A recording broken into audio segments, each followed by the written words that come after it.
Hi, Ted. I don't know if you've noticed, but for the past 2 weeks, I've been kind of running around the office, actually avoiding you, and having these backdoor meetings with members of our staff. And I think it's finally time that I come clean and tell you exactly what I've been up to.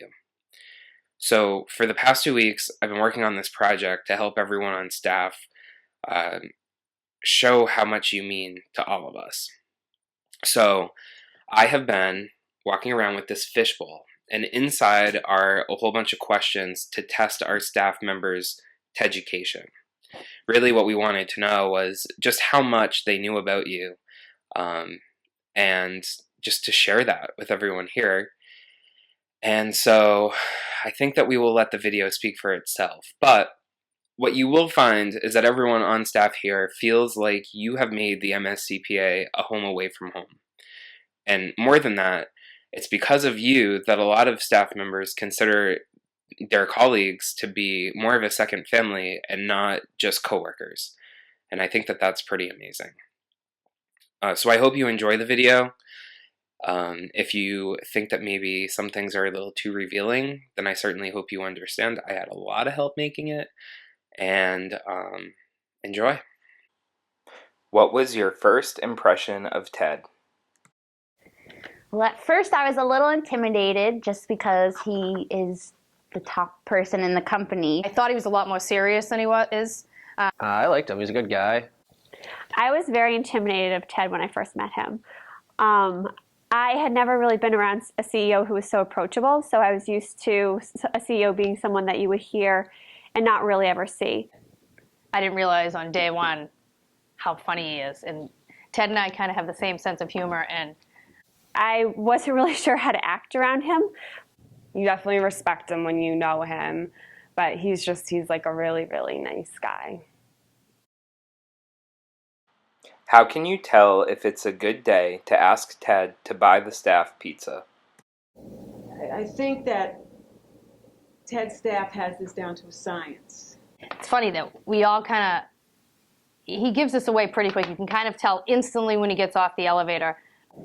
Well, I can tell when it's not a good day, which is just by the way he says hello. If he's in a good mood, I'd probably have one of the girls do it. If you had to describe Ted in one word, what would it be? One word. It's kind of hard to sum it up in one word. One word?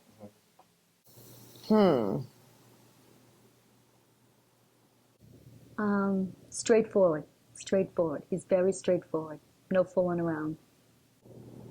Dedicated. I think he's dedicated to his career here, to his family, and also to all the organizations that he's involved with.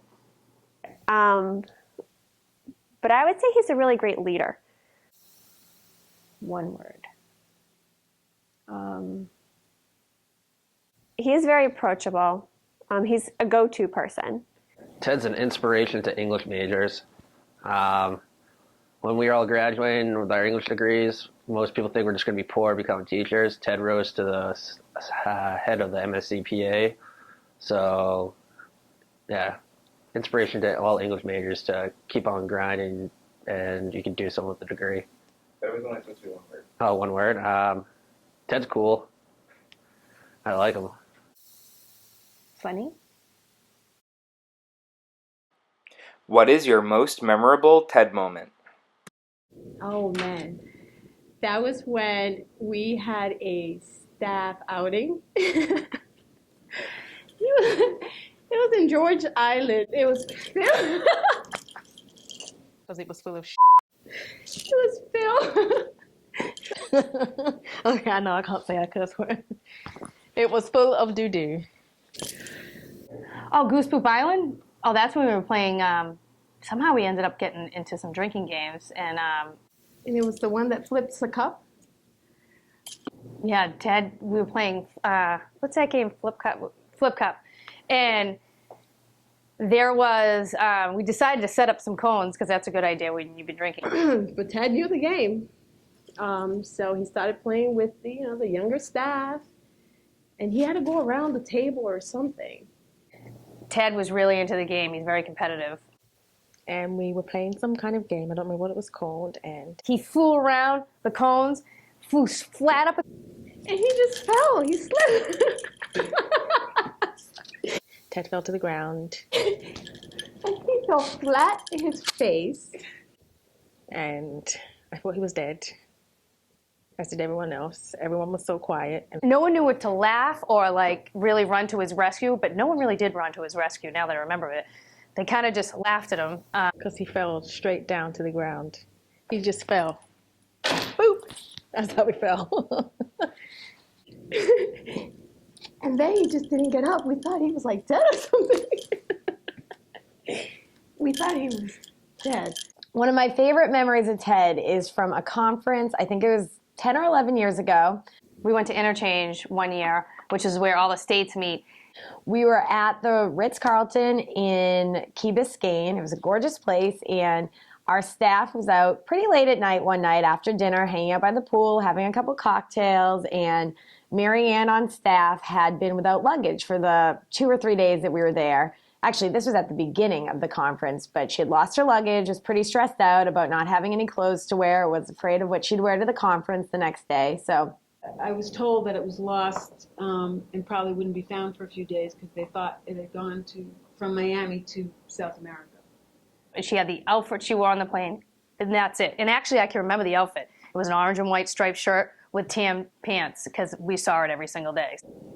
So on that first night, we all went out to dinner together and had retreated to the pool area for an after-dinner cocktail. And Ted introduced me to Black Sambuca. Ted and I think Mary thought it would be a brilliant idea to throw Mary Ann in the pool. We started doing the Black Sambuca at the end of the table, and this is again when I knew I really liked Ted. This was probably my first year here on staff at Interchange. And we started coming up with a scandal at the end of the table and saying, let's throw everyone in the pool right after dinner. Before I knew what was happening, they had lifted my chair. We picked Mary Ann up, threw her in the pool, and threw me and my chair into the pool. Obviously, Mary Ann was none too pleased. She's going, I have no luggage, I have no luggage. And he said, I don't give a. Hello, my luggage was lost, and hello, the clothes I had on my back were going to be the only ones I had for the rest of the meeting. I'm not quite sure, I can't remember what transpired after that, but the next thing you knew, there was, I think, 8 of us staff members at 11 o'clock at night at the Ritz in the pool with our clothes on, all led by Ted, our CEO. So then the whole staff got thrown into the pool. Beth, of course, was the smart one and took off up to her room. No, I don't think I was there at that one. Beth was in her hotel room already, decided to go back like the responsible person that she is after dinner, and the next morning we found out that she was actually the person that had called the hotel security to complain about the loud noise in the pool. She had no idea that it was her very own staff that was in there and her CEO was causing all the ruckus. So it was just an awesome time and a great memory, and poor Mary Ann was stuck in her bathrobe for the rest of the conference until her luggage came 2 days later. I was angry at Ted. That was a memorable moment. I was very angry at Ted. What responsibility is top priority for Ted as the CEO? Anything maintenance related, any ceiling tiles. Probably the ceiling tiles. He doesn't like when they're dirty, so we go up there and clean those a lot. If there's any spots. Chris just changed all the ceiling tiles. That was a executive decision. So whenever there's a little leak, he always is the first one to have someone climb up there and fix it or call maintenance. Anything that needed cleaning or sorting or organizing, that would always jump pretty much to the top of his list and first thing in the morning. Ted has more than a little bit of OCD. He's a clean freak sometimes. I have to say he's a very compulsive cleaner. He's a neat freak.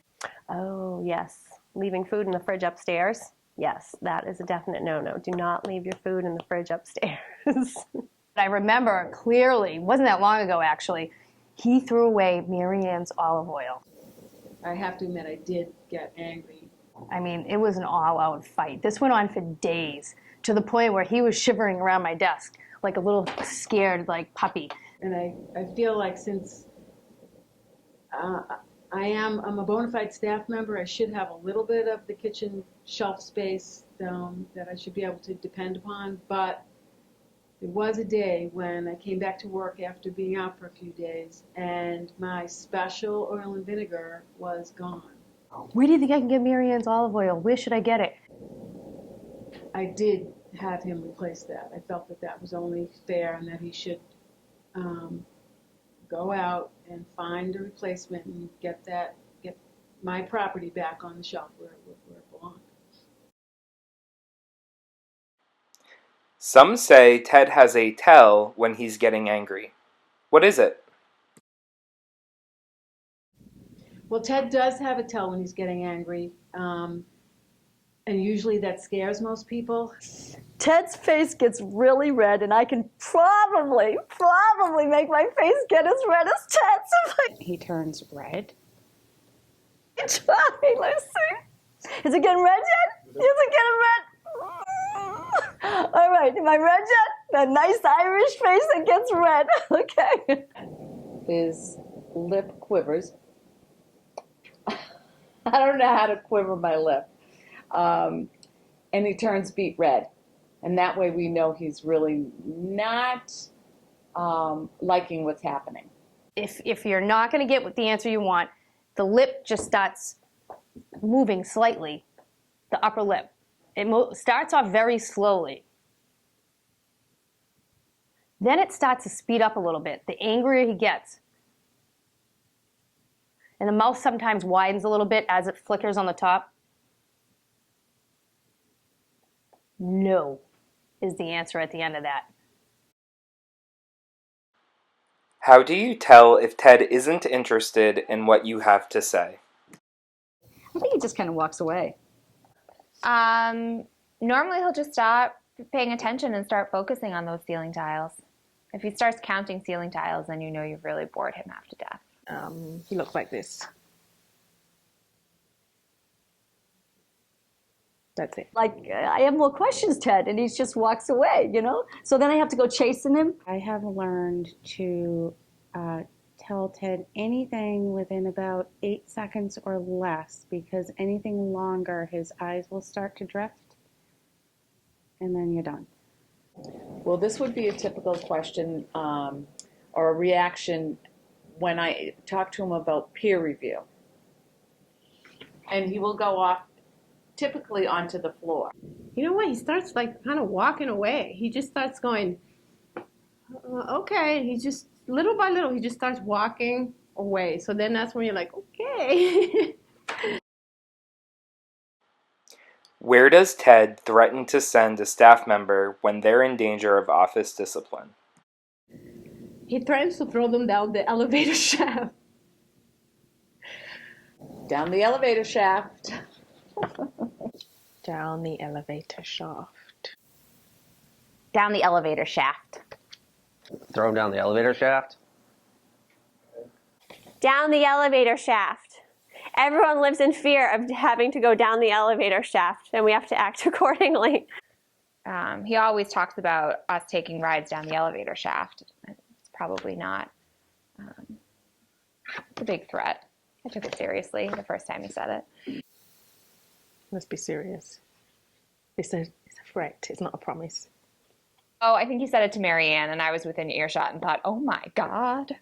The first time Ted said this to me, I was actually insulted. It didn't seem very politically correct, but I have to say, he made his point. Do you recognize this sound?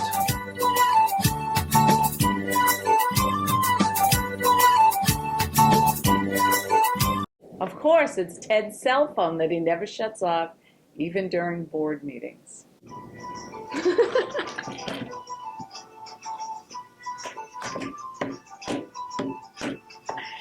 I do. That is his cell phone. And it's funny that every time I hear his cell phone go off, I just feel like dancing. Yes. I think I go to sleep hearing that sound. I maybe wake up hearing it. That is Ted's ringtone. And I think everyone in the office and probably a good 85% of the membership would recognize it. That's Ted's ringtone, so they'll usually go off when he's walking by. And Ted Flynn here. Tell him that Ari danced. Why are you not dancing?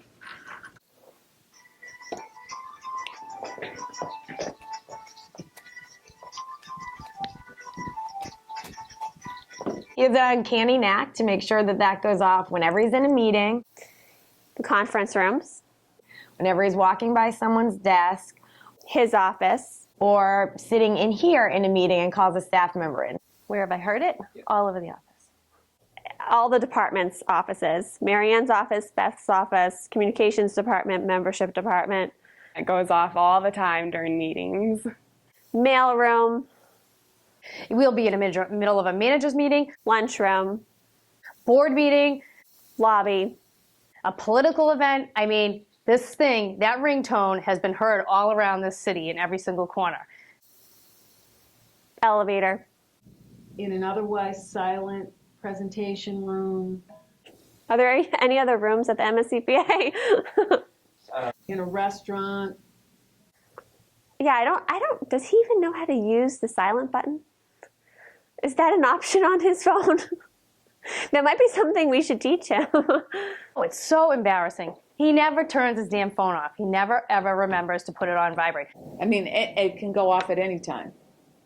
And the minute I hear it, we all just look at Ted and give him this dirty look. And he actually doesn't even get embarrassed though. He just kind of just shuts it off and just says, no biggie. Show us your best Ted impression.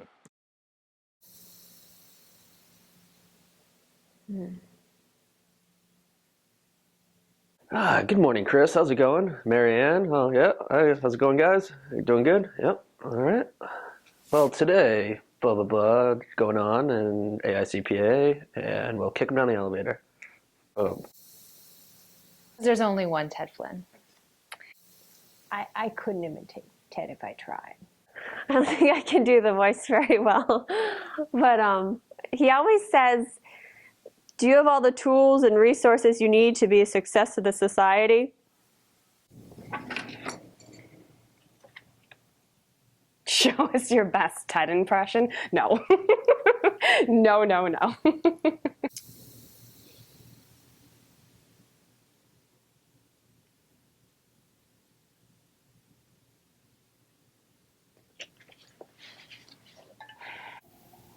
Marianne!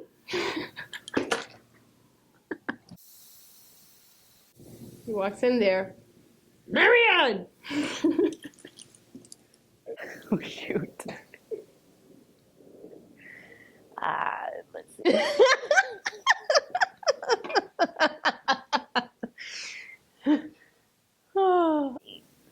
Kayla, I got some files I need you to label for me. I don't have one. Okay, can I go to the next one? What is the biggest, most shocking secret you can share about Ted? My name's Elizabeth Emanuelson, but you probably know me better as Theodore J. Flynn from Friday at 5. Ted, I do work with Ted on the Friday at 5 message, but he has never pressed the send button for Friday at 5, ever. I think in the history of Friday at 5, it's never happened once, and I don't really think he knows how to do it. What is the most valuable lesson you've learned from Ted? I think the most valuable lesson is when Ted wants something done, get it done. To proofread my emails. Okay, he does not fool around. Whether it be the refrigerator being dirty and he wants it cleaned out. What is the most valuable lesson? Whether something has to be done immediately. Can I switch to Spanish now? If Ted has that look on his face that he says, this has got to get done, do it right there and then and get it out of the way so you don't have to worry about Ted again. Cuando él está enojado, no lo moleste. Kidding. Actually, I have thought about saying goodbye to Ted, and it's just so surreal. I mean, Teddy. Ted, oh God, I'm getting emotional. Ted, it was a pleasure working for you. Thanks for being nice to me over the years. You're the first guy from Duxbury I really liked. You're a great boss. Goodbye. Enjoy your retirement. Don't drink too much. No, I can't say don't drink too much. Can you cut it? You can cut stuff out, right? It's been a lot of fun working with you over the past 15 plus years. I'll miss you, Ted. It's been such a wonderful experience having you as my boss for the last 11 years. Oh, wow, I'm really getting emotional. And Ted, I wish you the best of retirement. Enjoy it immensely. Think of the commute and all the years you've done that commute. I couldn't imagine working for a better organization, and I really feel like it's because of your leadership that has made this the place that it is. We have an unbelievable staff. We work together great, and it just having a management team that has valued us so much and empowered us to do what we can do here and to take charge of so many projects. It's been such a wonderful experience. Ted, I know we only had a short time together, but I'm really gonna miss you, and you've already made an impact on my life here at the MSCPA. I really didn't think that a CEO was a go-to person. I didn't think that a CEO was someone that I could go to if I had a question or if I was concerned about a project or something I was working on, let alone an issue I might be having with, someone on the outside or anyone that I was working with. But through your leadership, I've learned that a great leader and a great CEO is someone that really can combine being approachable and, being comfortable with your staff. I think that each and one of us pretty much enjoy and are comfortable working here because of the environment that you have created. And with combining that with being incredibly respected and someone who does, command the respect of your staff and is admired by everyone that you work with and also people that you know. I think that that's something that's incredibly admirable, and I really hope that the next CEO follows in your footsteps. They are big shoes to fill. I always knew that the day was going to be challenging, but always fun at the same time. when I keep asking you if you need some tissues and we talk about your retirement, you just come off and with your toughness. No, I'm not gonna cry. I don't cry, but And I'm going to miss you every day. It's not going to be the same.